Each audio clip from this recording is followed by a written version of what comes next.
Hi, my name is Shauna Brown, and I am the host of Talk with Shauna. I'm a singer, songwriter, recording artist, currently living in Brampton, Ontario, originally from Wolfville, Nova Scotia. The theme song to my show is actually my original song called Turn Up the Microphone. You can find it on YouTube. If you could all subscribe to my channel, Shauna Brown on YouTube, that would be awesome.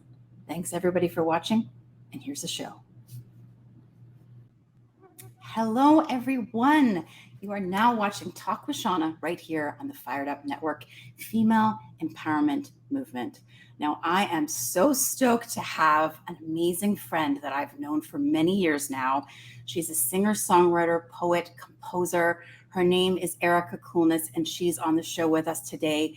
Everyone, give it up for ERIKA. Thanks for being here, love. Oh, thank you so much for having me, Shauna. It is such an honor to be here with you and connect with you again and hear your amazing music. It's just so great to be with you. Thank you for having me. You're so welcome. I'm so glad to have you here. Now, anyone watching, I have known this lady for a lot of years, and we have a lot of history in the music industry together, as well as other experiences being friends. And I just can't wait to share all of our stories with you. Maybe we'll share a few with you today. But my first question is, first of all, for anyone that doesn't know who you are, can you tell us a little bit about your backstory? So where are you from originally, and where are you currently right now? Okay, I am from Shipuktuk, also known as Halifax, Mi'kma'ki, and I have lived in 23 countries, and I'm at the moment back in Shipuktuk, and I'm heading to Berlin in a couple weeks, and I'm kind of living internationally. My goal is to live between Nashville, Berlin, Nova Scotia, and Mexico or Cuba. Amazing. That's a lot of countries. I'm jealous. I wish you could pack me. I think next time you should take me with you, ERIKA. I will. Okay, that's so cool. And so when did you first get involved in the music industry? Was there something specific in your life that inspired your involvement? I have been involved with music since I was a little girl because my mother and grandmother played music and sang, and they got me very involved with church choirs and other singing groups.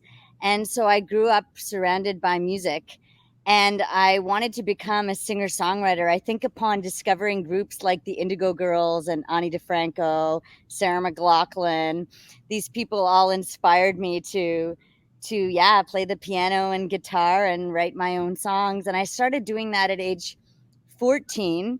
Hilariously, the song that I wrote at age 14 is my #1 song on Spotify. That's amazing. And it's actually about being jealous of our of a guy who was in love with our mutual friend that I was in love with.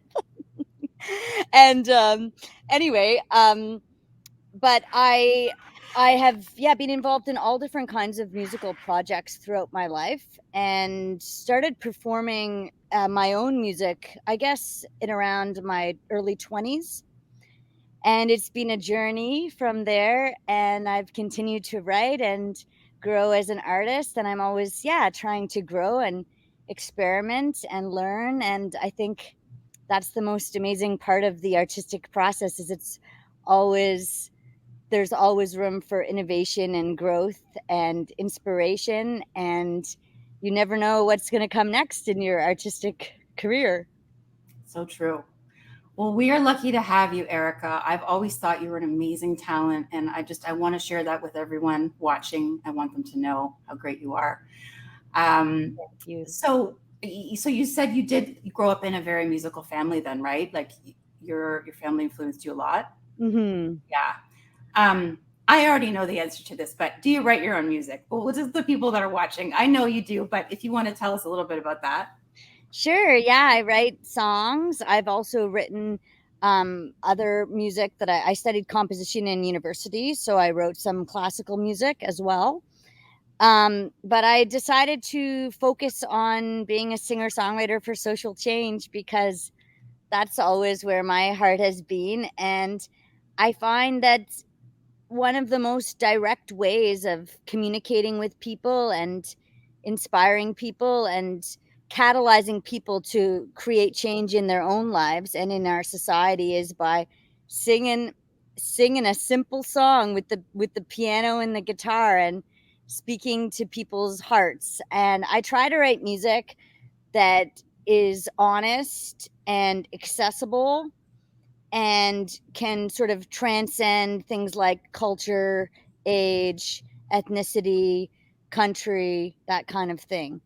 I don't necessarily always succeed, but it's my goal to write songs that have some element of universality so people can relate to them. And as I've gotten older, as I said, when I was 14 and and up until up through my 20s, basically, I wrote a lot of really self-reflective work that was a lot about my own healing and transformation and journey in my life. And now, and I think that's really valuable, and I love music like that. I think, people hearing their own experiences reflected through your music is really affirming and healing and, comforting to people. But now I try to write songs that maybe come from a personal place of, I don't know, rejection or inspiration or confusion. But instead of making them about me, I try to make them about other people or the world in general so that more people can relate to them. So the music has more impact, both personally to people and on a broader scale culturally. Definitely. And that's important. I mean, it really is a universal language, right? And you want to touch as many people as you can with what you're doing, right?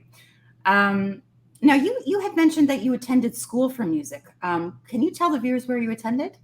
Yeah, I went to Oberlin College and Conservatory, which is a little awesome, really progressive liberal arts college and conservatory in the middle of Ohio. And I went there because our mutual friend, Giles Herman, went there. And Yeah. when I was in high school, he was like, yeah, I'm going to this awesome school where you study opera and it's like queer activism and environmental activism all the time, along with like choirs. And I was like, wow, that sounds like my kind of school. And it was. Ah, that's awesome. Oh my Yeah. God. Were you there at the same time as Giles? Like, did you? No, I was there after him, unfortunately. Okay, okay. That's so cool. I Yeah. saw a little bit about that, and it's cool to hear the story from you personally that you went. So, did you enjoy yourself there? Did you have a good time? Was it a good experience? It was so good, I can't even describe it, but let's just put it this way, I lived with awesome people, and we were all in a band, and we all had, like, naked parties where we, like, had, like, extravagant food and danced and made out in the rainstorm. I love that. That is so awesome. I always think of us back home. I was like, we were the new age hippies. Like that's what we were, and we still are. I still remember a story. We went up to, I think, a cabin. I don't know if it was your cabin. It was someone in your family, maybe your aunts or yours or something. We went up and went skinny dipping in the middle of April, and it was freezing. Do you remember that? Yes, I remember that. Was that the time when we danced? We were having like a dance party and the rafter broke because we were dancing so hard, or was that a Oh, different?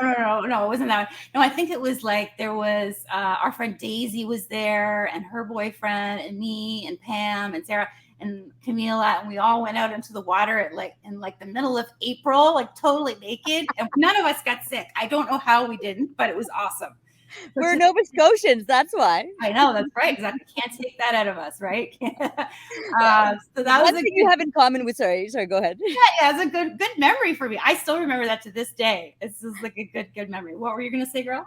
Oh, I was just gonna say one thing that every Nova Scotian has in common is like being able to brave the cold waters, whereas other people just can't. Yeah, we just swam all across the lake, like the entire lake. And people are like, "What are you talking about?" I miss that. I love that you have the wildlife in the back too, Erica. That's awesome. I love it. I miss Nova Scotia so much. I have to come back and visit. I really do. And I'll be coming to see you for sure. There's no question. No question. We have to go skinny dipping. Yeah, of course. I mean, I can't really get away with it here. Well, I try, but we'll talk about that later.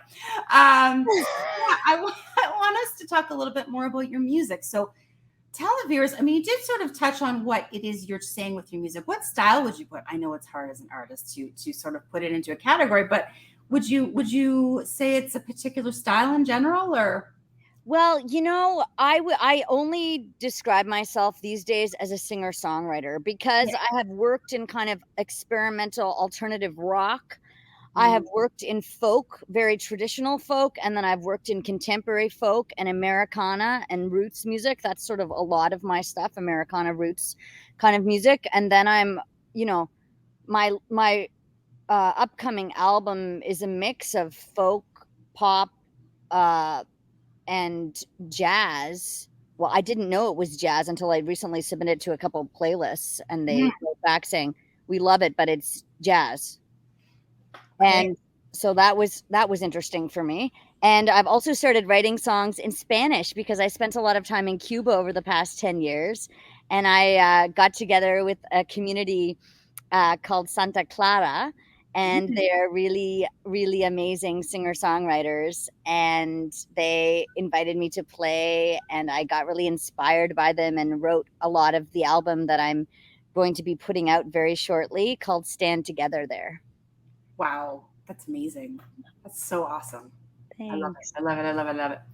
Glad to hear you're doing so many wonderful things. And so I guess I know this is a hard one too, because you and I have jammed quite a lot over the years. And I know you like a lot of different artists, but what would you say? Do you have a favorite artist right now? And if so, why? Well, I would say my all-time favorite artist is Joni Mitchell. Mm, Because of her versatility, because she always grew as an artist and she always changed and she experimented with so many different styles. And when I was younger, I didn't necessarily appreciate her more experimental and avant garde stuff, but now I really do. I appreciate her entire body of work. And I think she's a real inspiration for me of an artist who follows their artistic vision and was able to realize it fully. And I'm hoping with some luck that I'll be able to get the financial support slash record deal to be able to make some really amazing pop music that I have in my head, but haven't yet had the funds to fully realize.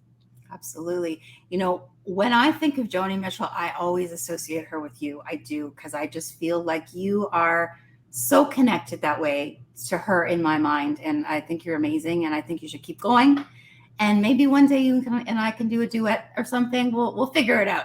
Not like we haven't jammed before. I would You know, love that. I would love to do a duet with you. That would be so fun. it's so I've great. actually done that very little, and you have such an amazing voice, and you're such a powerhouse. We could do something really cool. I would absolutely But love that. Let me know. Let me I know. will. I will.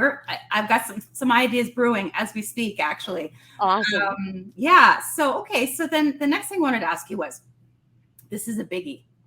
What advice would you give to someone trying to get into the music industry? Well, I would say two things.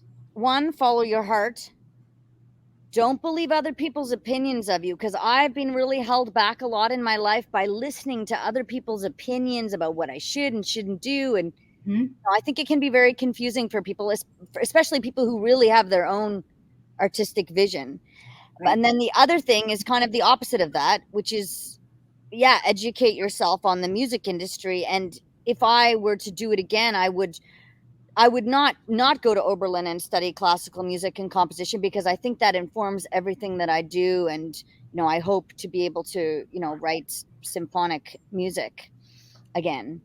But I would say that having gone to a school like Berkeley, or a school that's particularly focused on the music business, for Right. somebody like me who's autistic would have been really useful. And I would encourage people who are starting to get into music to do some kind of music business education, because if you're an artist and you think like an artist and you think about trees, girls, and guitars, Yeah. Yeah. then I think it's really helpful to have that kind of baseline business understanding of the music industry, because I just had no idea that showcases existed, organizations to help musicians existed, grants existed.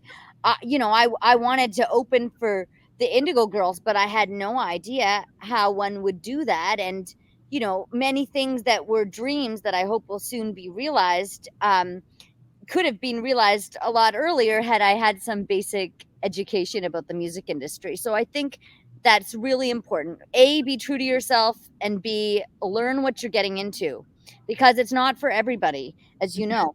What the music industry is very complex, and it is for me, and I'm willing to make the sacrifices slash lifestyle choices that are necessary for a touring musician. But people should really understand sort of what they're getting into so they can approach it in the most effective and fun way. Absolutely. That's great advice. And I agree with you wholeheartedly there. That's good advice. What would you say is one of the best things about the music industry? Well, I think that one of my favorite things about the music industry, unlike a lot of industries, is that there's always room for another voice. There's always room for growth and innovation. And while it's a double-edged sword, there are standards, and there are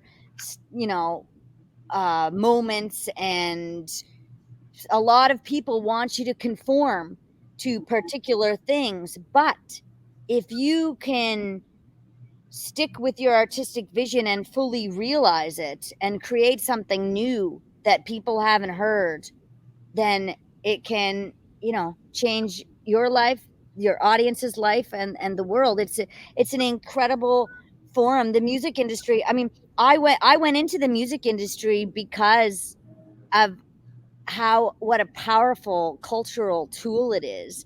I mean, I can think of one person, my old massage therapist, but pretty much everybody else I know loves music. It's a universal thing. You found one person that doesn't like music. Oh my God. My old massage therapist, he told me he never listened to music, and he didn't like music, and he had no interest in music. Isn't Okay. that so weird? That's so weird. I've never heard that ever. I know, me neither. Kind of funny in a way too. But anyway. But it is funny. I thought it was hilarious. I always asked every time I had a massager, do you still not like music? Thinking that he would have discovered something he liked. Yeah. I think Erika, I think you're gonna turn this massage therapist around. It's a guy. Is it a guy or a girl? It's a guy. Either way, I think by the end of the sessions, the last session, you're gonna turn him around. He's like, okay, fine, I like music. He'll just break down. Actually, I saw him. He's not my massage therapist anymore, but I saw him at a gig that I was playing. That's the last time I saw him. He complimented me on the music. You turned him around, Erika. If anyone could do it, it's you. You're so sweet. You're awesome. But yeah, the music industry. I mean, what I love about the music industry is you can be yourself. That's why I went into popular music, because my family is all classical music, and as you know, I studied classical music and got to a certain level in piano and vocal studies, but I found the pressure to be perfect so intense. And what I love about popular forms, particularly in any folk, jazz, blues, pop, there's a lot of room for improvisation and being yourself on stage and kind of going with the flow. And that just fits my personality, and I find it really freeing and not stressful at all. So I really love that. Yeah, it's kind of the complete opposite, right? You're releasing all this stress, and it's different than trying to make everything perfect, and it's the realness of it is the beauty, right? Exactly. Yeah. You can have catharsis without pinching yourself into a perfect mold. It's true. Which doesn't really exist. And I know there is a movement now, especially in classical music, to popularize it and make it more accessible to people. But that's pretty recent. Yeah, I would agree. What would you say is one of the worst things about the music industry?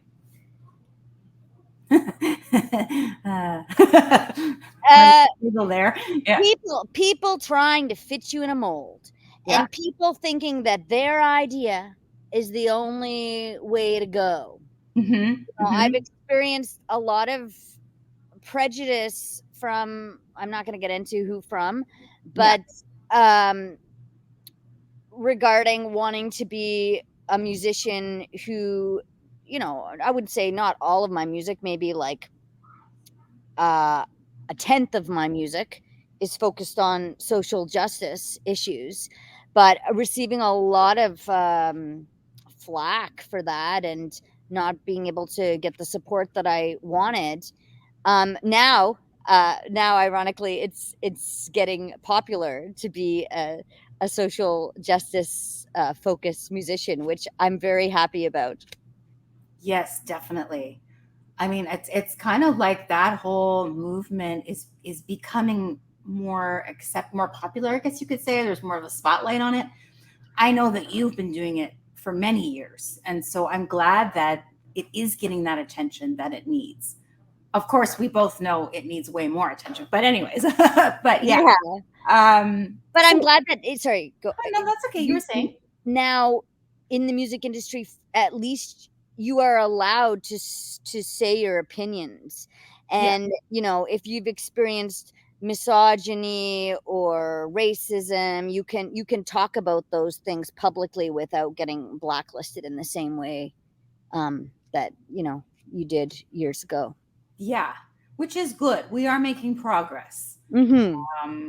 But just it's not where it needs to be yet. But anyway, so you were talking about your projects that you have coming up. Can you tell us a little bit more about it? Can you give us a little bit more information, or is it top secret? No, I can totally give you more Okay, information.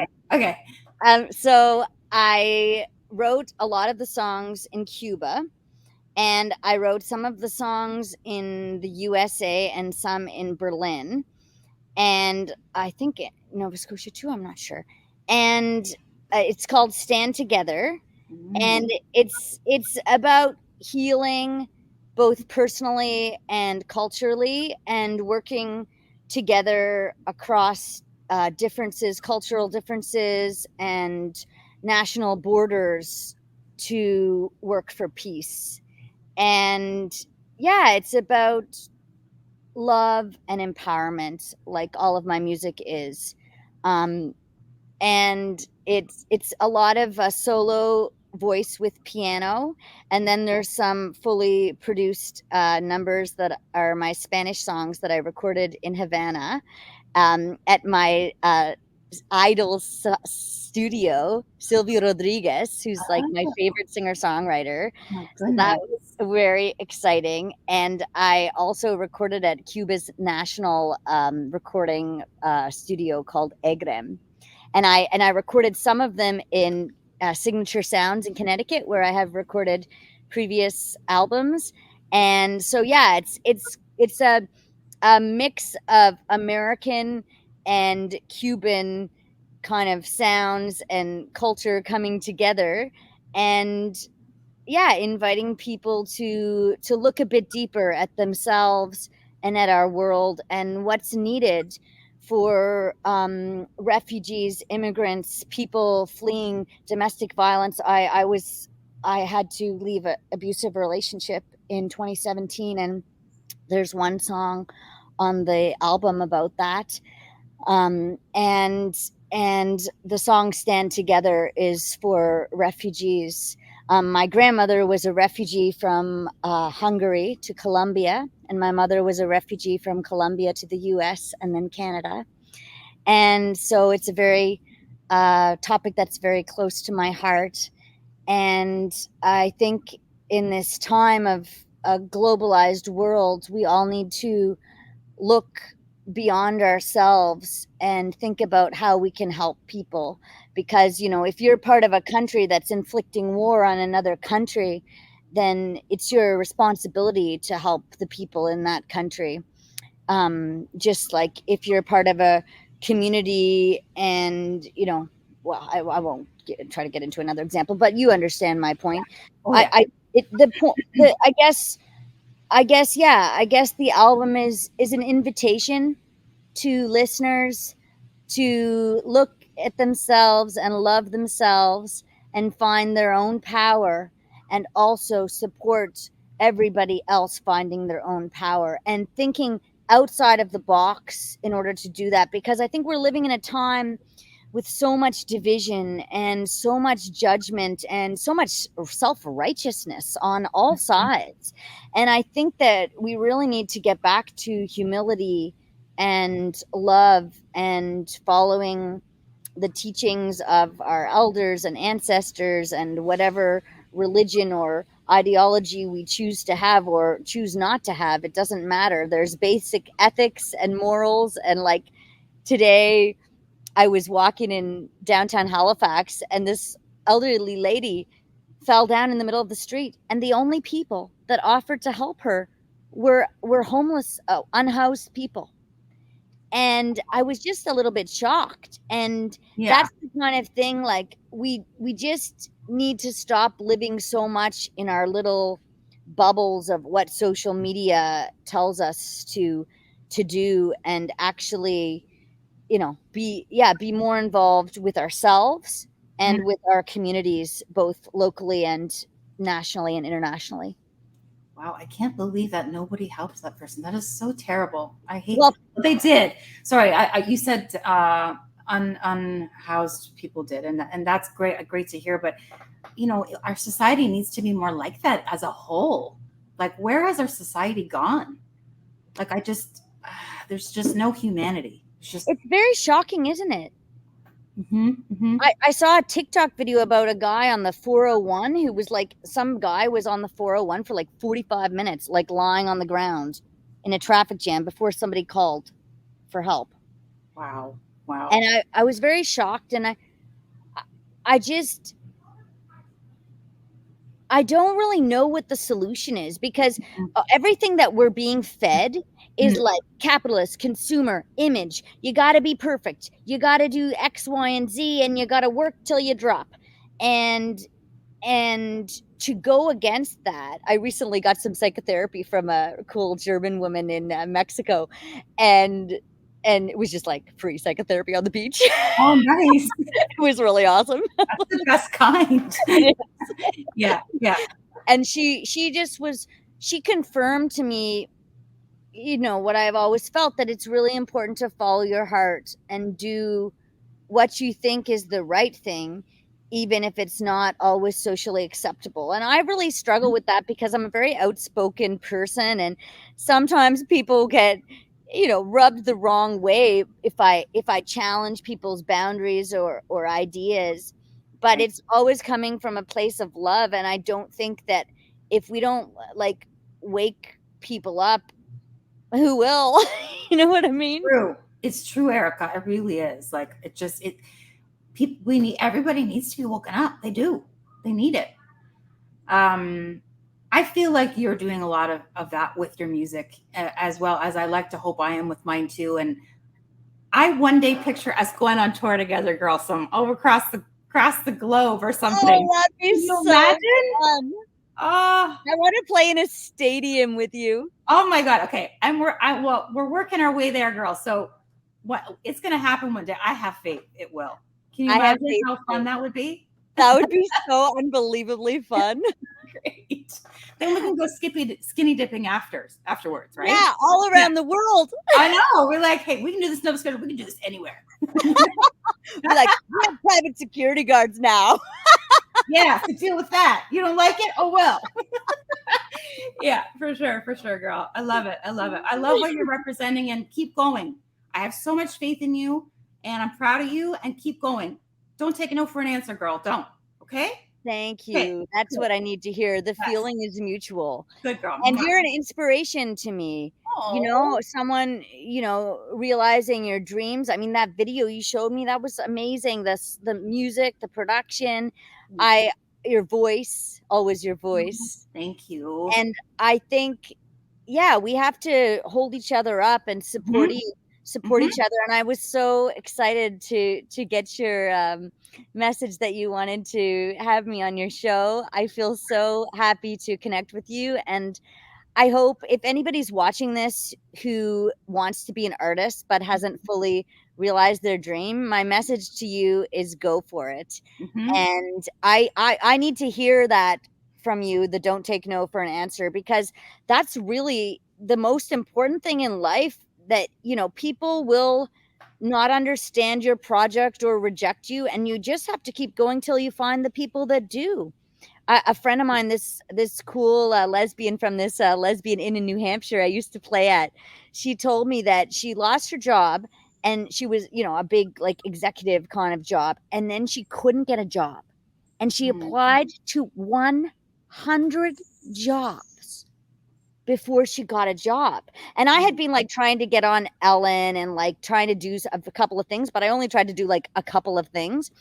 Yeah. And she was like, you know, if you try to do a couple of things, that's not good enough. Like you have to like try like 100 things before you can say, okay, maybe this isn't working. And so now I'm not counting, but I'm really trying to reach out to the opportunities I want, rather than just be afraid and hope they're going to fall in my lap someday, because, you know, that's not how life works. True. And you just have to keep pushing. You just have to. And sometimes that's it, not giving up. That's like one of the key things, right? Because I know we know you've got the talent, you know, and so like just keep going, girl. Just keep going. I'm a big fan of yours. I always have been, always will be. So actually, yeah. So I'd like to know, do you have a musical collaboration that you'd like to talk about? Have you done any musical collaborations? Of course, ours hasn't happened yet. So I mean, you know, that one's gonna be the best, of course. But okay, go. Let's talk about ours. Okay, we're gonna be on an island, skinny dipping. No, There you go. See that's gonna be the best one.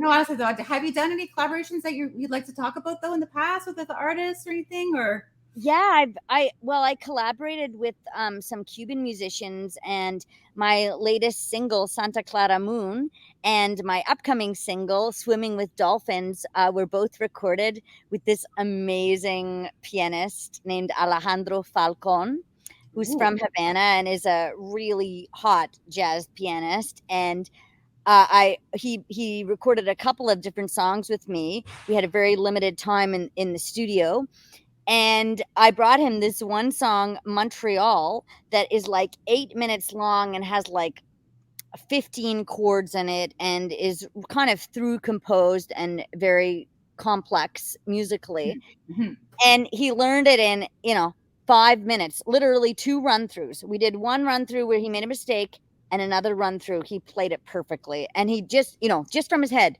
And I was just totally floored.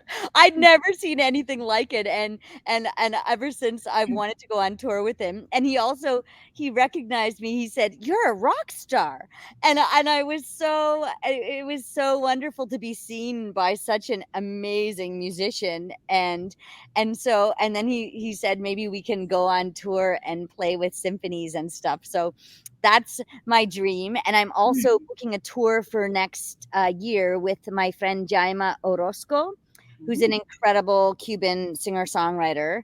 And we're hoping to play in Europe and hopefully in North America as well. I love it. Beautiful. What a beautiful name that pianist has. Oh my gosh. Oh geez. Okay. I can just imagine. I fell in love with him. Me too. Like the name itself is just like he has to be good looking. There's no question. Okay.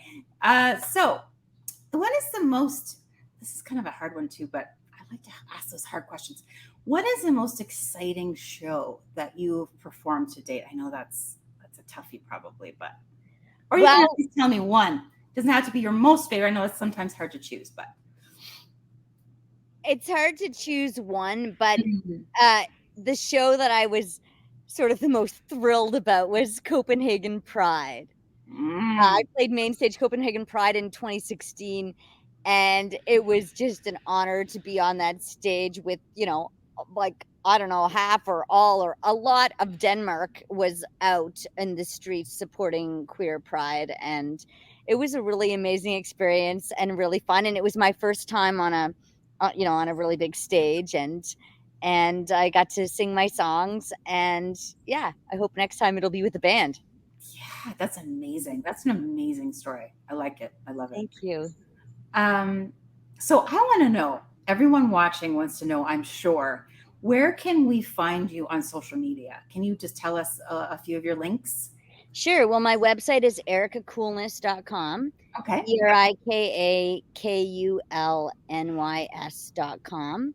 Okay. My Facebook handle is Erika Kulnys Music, KULNYS again, and on Instagram it's Erika Kulnys Music, and on Twitter and TikTok and some other sites it's Erika Kulnys. And basically, if you just look up KULNYS with Erika, ERIKA, you'll find a lot of different ways to connect. I'm hoping that I'll get more Spotify followers because I didn't really invest much into Spotify because, you know, it's Spotify. I know. And it's like you get like 0.04 cents per stream too, which isn't really great for the working musician. But No, it's not a platform that's for artists. It's for yeah. for the company and for the public. Mhm. And but you know, I'm finding as I apply to things, you know, they want you to reach a certain level of fandom. Yeah, oh, for sure. And I mean, it's good to get your music out there anyways. I mean, if we're not talking about, you know, streams and making money off streams, but it is a good way to get your music out there, right? So that's definitely a good thing. Yeah, yeah. Too bad they couldn't change that though and make it at least $1 per stream like it used to be. Like now it's like, got 0.04. Yeah. Anyway, well, hopefully they will. Yeah, hopefully.